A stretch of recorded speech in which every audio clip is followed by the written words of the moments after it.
तो जय श्री राम, राधे राधे, जय माता जी। तो चले भैया, एक बहुत प्यारा सा भजन गीत आप लोगों के लिए लेकर के आई हूँ। तो आप लोग सुने और लाइक करें, शेयर करें, कमेंट में आप लोग ज़रूर बताएं कि भजन गीत आप लोगों को कैसा लगा। मेरा हो जल्दी जल्दी सुन ले बाबू, नींद आवत है। निमिया के पेड़ बड़ा भारी, जहाँ बैठे मैया हमारी। अरे निमिया के पेड़ बड़ा भारी, जहाँ बैठे मैया हमारी। निमिया के पेड़ बड़ा भारी, जहाँ बैठे मैया हमारी। मैया हमारी हो, मैया हमारी, मैया हमारी हो, मैया हमारी। निमिया के पेड़ बड़ा भारी, जहाँ बैठे मैया हमारी। निमिया के पेड़ बड़ा भारी, जहाँ बैठे मैया हमारी। हमरे मैया के बाग बगीचा, ना हमरे मैया के बाग बगीचा, बाग बगीचा हो, बाग बगीचा, ना मोरे मैया के बाग बगीचा। फुलवा चढ़ावे दुनिया सारी, जहाँ बैठे मैया हमारी। फुलवा चढ़ावे दुनिया सारी, जहाँ बैठे मैया हमारी। मैया हमारी हो, मैया हमारी, मैया हमारी हो, मैया हमारी। निमिया के पेड़ बड़ा भारी, जहाँ बैठे मैया हमारी।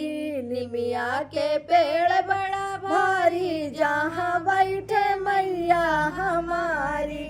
ना मोरे मैया के नारा किनारा, ना मोरे मैया के नारा किनारा, ना मोरे मैया के तले तलरी।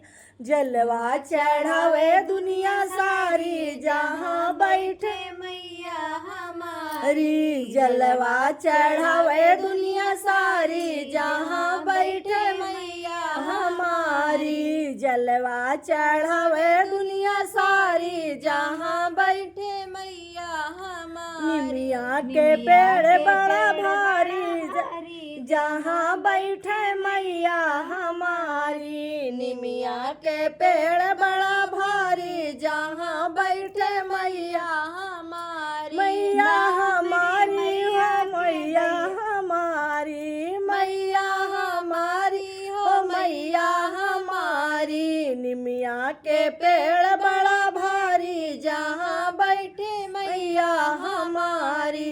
निमिया मेरी मैया के गैया भाई सिया, ना हमरे मैया के गैया भाई सिया, ना मोरे मैया के गैया भाई सिया। दूधवा चढ़ावे दुनिया सारी, जहाँ बैठे मैया हमारी। दूधवा चढ़ावे दुनिया सारी, जहाँ बैठे मैया हमारी। निमिया के पेड़ बड़ा भारी, जहाँ बैठे मैया हमारी। निमिया के पेड़ बड़ा भारी, जहाँ बैठे मैया हमारी। ना मोरे मैया के लड़का यो बच्चा, ना मोरे मैया के लड़का यो बच्चा, ना मोरे मैया के लड़का यो बच्चा। माई का है सुनिया सारी, जहाँ बैठे मैया